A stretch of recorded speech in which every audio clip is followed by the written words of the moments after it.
ایک تھا بادشاہ جس کی تھیں 12 لڑکیاں، سب کی سب بڑی خوبصورت تھیں، سب ایک ہی ساتھ رہتیں اور ایک ہی کمرے میں سوتیں، سب کے بستر کمرے میں برابر لگے ہوئے تھے۔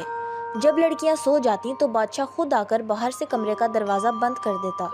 بادشاہ کو ڈر تھا کہ لڑکیوں کو کہیں کوئی تکلیف نہ پہنچ جائے، اس لیے وہ ہر رات کو دروازہ بند کر دیتا اور صبح سویرے ہی کھول دیتا۔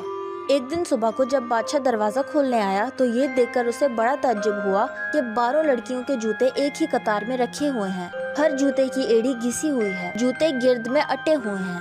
بادشاہ سمجھ گیا کہ لڑکیاں ضرور رات کو کہیں گئی تھیں، مگر لڑکیاں کیوں کر باہر گئیں یہ اس کی سمجھ میں نہ آیا۔ لڑکیوں سے پوچھنا مناسب نہ سمجھا، آخر مجبور ہو کر اس نے اعلان کیا، جو کوئی بھی معلوم کر لے گا کہ شہزادیاں رات کو کہاں جاتی ہیں، اس کی شادی اس شہزادی سے کر دی جائے گی جس کو وہ پسند کرے گا، راج پاٹ بھی اسی کو دے دیا جائے گا، مگر شرط یہ ہے کہ 3 دن کے اندر معلوم کر کے بتائے، ورنہ پھانسی دے دی جائے گی۔ کچھ دنوں کے بعد ایک شہزادہ آیا اور اپنے آپ کو اس کام کے لیے پیش کیا۔ بادشاہ نے اس کا استقبال بڑی دھوم دھام سے کیا، شہزادیوں کا کمرہ دکھایا، کمرے کے پاس ہی شہزادے کے سونے اور رہنے کا انتظام کیا تاکہ نزدیک سے شہزادیوں کی نگرانی اچھی طرح کر سکے۔ رات کو شہزادیوں کے کمرے کا دروازہ کھلا چھوڑ دیا گیا تاکہ شہزادہ ان کے سونے جاگنے کو اچھی طرح دیکھ سکے، لیکن ابھی تھوڑی ہی رات گئی تھی کہ شہزادے کی آنکھوں میں نیند بھر آئی اور وہ بے خبر ہو کر سو رہا۔ شہزادیاں ہر رات کی طرح آج رات بھی گھومنے گئیں۔ جب صبح سویرے بادشاہ آیا تو اس نے دیکھا کہ لڑکیوں کے جوتوں پر گرد پڑی ہوئی ہے اور ایڑیاں گھسی ہوئی ہیں۔ بادشاہ نے شہزادے سے پوچھا کہ بتاؤ لڑکیاں کہاں گئی تھیں؟ شہزادہ کوئی جواب نہ دے سکا۔ دوسری اور تیسری رات بھی شہزادیاں گھومنے گئیں اور شہزادہ ہر رات سوتا رہا۔ آخر چوتھے دن شہزادے کو پھانسی دے دی گئی۔ اس کے بعد بہت شہزادے آئے، مگر کوئی بھی یہ معلوم نہ کر سکا کہ شہزادیاں کب اور کہاں گھومنے جاتی ہیں۔ ایک دن ایسا اتفاق ہوا کہ ایک غریب سپاہی سڑک سے گزر رہا تھا۔ اس نے بھی بادشاہ کا اعلان دیکھا، جی میں آیا کہ کسی طرح یہ بھید معلوم ہو جاتا تو زندگی بڑے آرام سے گزرتی، لیکن یہ بھید کیسے معلوم ہو، اور اس کو کچھ سمجھ میں نہ آیا۔ اسی سوچ میں چلا جا رہا تھا کہ ایک بڑھیا ملی۔ بڑھیا نے پوچھا، سپاہی سپاہی کہاں جا رہے ہو؟ سپاہی نے کہا، یہ تو مجھ کو بھی نہیں معلوم، مگر دل یہ چاہتا ہے کہ کسی طرح شہزادیوں کے گھومنے کا بھید معلوم ہو جاتا تو بڑا اچھا ہو جاتا۔ بڑھیا نے کہا، یہ کوئی مشکل بات نہیں، بس تم ہمت کر لو تو بیڑا پار ہے۔ دیکھو رات کو کھانے کے بعد لڑکیاں شراب بھجوائیں گی اور اس کو نہ پینا، اس کے پینے سے بڑی گہری نیند آتی ہے۔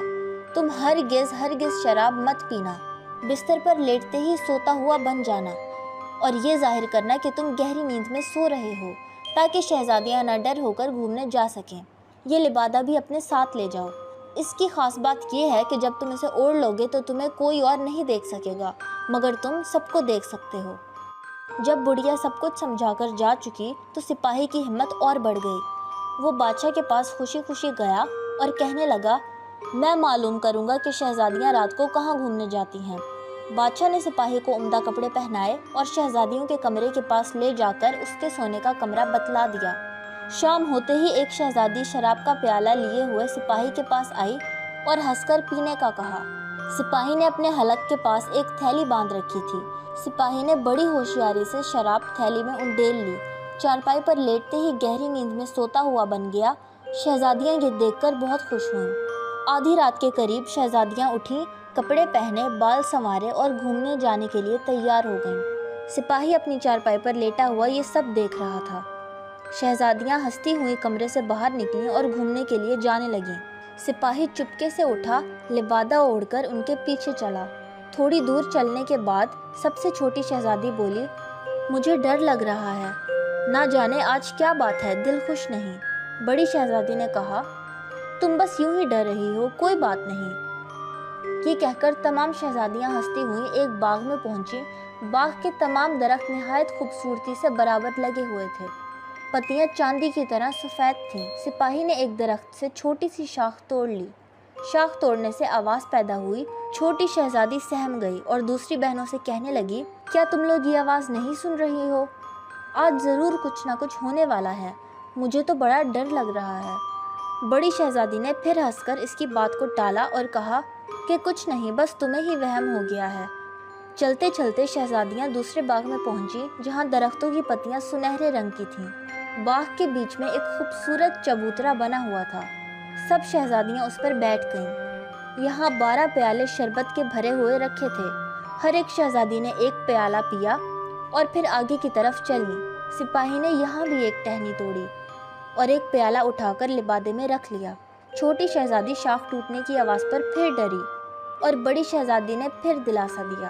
تھوڑی دیر بعد شہزادیاں ایک دریا کے کنارے پہنچی جہاں 12 کشتیاں کنارے پر لگی ہوئی تھیں اور ہر ایک کشتی میں ایک شہزادہ بیٹھا ہوا تھا۔ شہزادیاں ایک ایک کشتی میں بیٹھ گئیں اور دریا کے بیچ جا کر موجوں کا تماشا دیکھنے لگیں۔ صبح ہوتے ہوتے شہزادیاں واپس آ کر اپنی چارپائی پر سو گئیں۔ بادشاہ نے صبح کو شہزادیوں کے گھومنے کا حال سپاہی سے پوچھا۔ سپاہی نے تفصیل سے تمام جگہیں بتلا دیں اور ثبوت کے طور پر درختوں کی شاخیں اور پیالہ پیش کر دیا۔ بادشاہ نے لڑکیوں کو بلا کر پوچھا کہ سپاہی جو کچھ کہہ رہا ہے ٹھیک ہے؟ لڑکیوں نے کہا ہاں سچ ہے۔ بادشاہ نے اپنا مقرر کیا ہوا انعام دینے کا اعلان کر دیا۔ سپاہی نے بڑی شہزادی کو پسند کیا اور اس سے شادی کر دی گئی اور سپاہی کو سلطنت ولی عہد بنا دیا گیا۔